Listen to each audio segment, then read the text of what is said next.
Hi everyone, my name is Teresa and welcome to my channel. In today's video, you're gonna learn how to react to a typical catch-up audio message in Czech.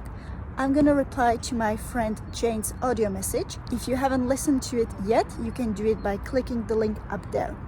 In the first part of this video, we're gonna do just the audio message, and in the second part, I'm gonna go through some useful phrases and expressions. So let's get to it. Now, you're gonna listen to this audio message with your eyes closed, and then we're gonna listen to it again with the transcription. Ahoj Jani, děkuji ti za zprávu, mám radost, že ses mi ozvala. Hele, já se mám dobře, naštěstí už jsem zdravá, ten covid test byl negativní, tak jsem asi ještě měla protilátky z prosince. Moc ráda tě uvidím. Co kdyby jsme se sešli příští týden ve středu před salsou? Třeba v 7:15. Hodilo by se ti to? A jinak všechno dobrý, klasika, pořád nestíhám, mám hodně práce, ale nestěžuju si. A řekni mi ještě ty, jak se ti daří. Doufám, že všechno v pohodě a už se na tebe taky budu moc těšit. Tak zatím, pa, čau čau.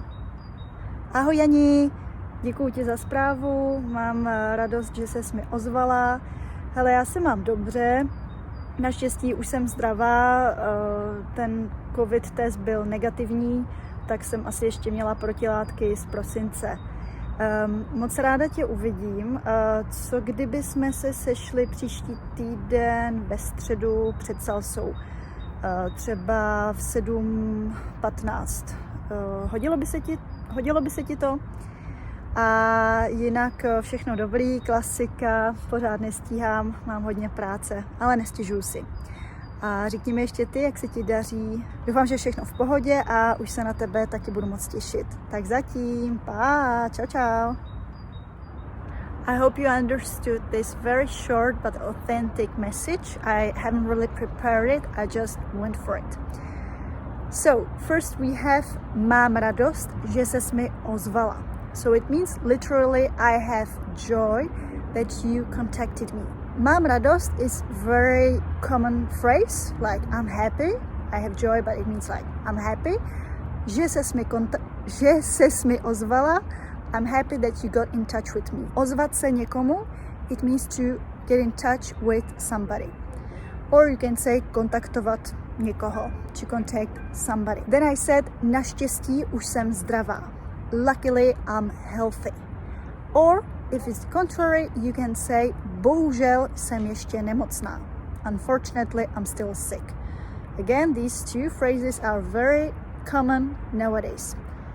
Then I said, hodilo by se ti to? Would it suit you? You can also say it in the present.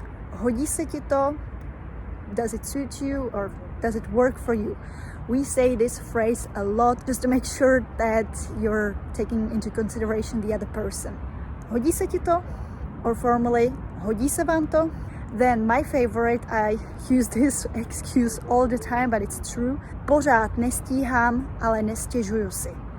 It means I don't have time all the time, but I don't complain.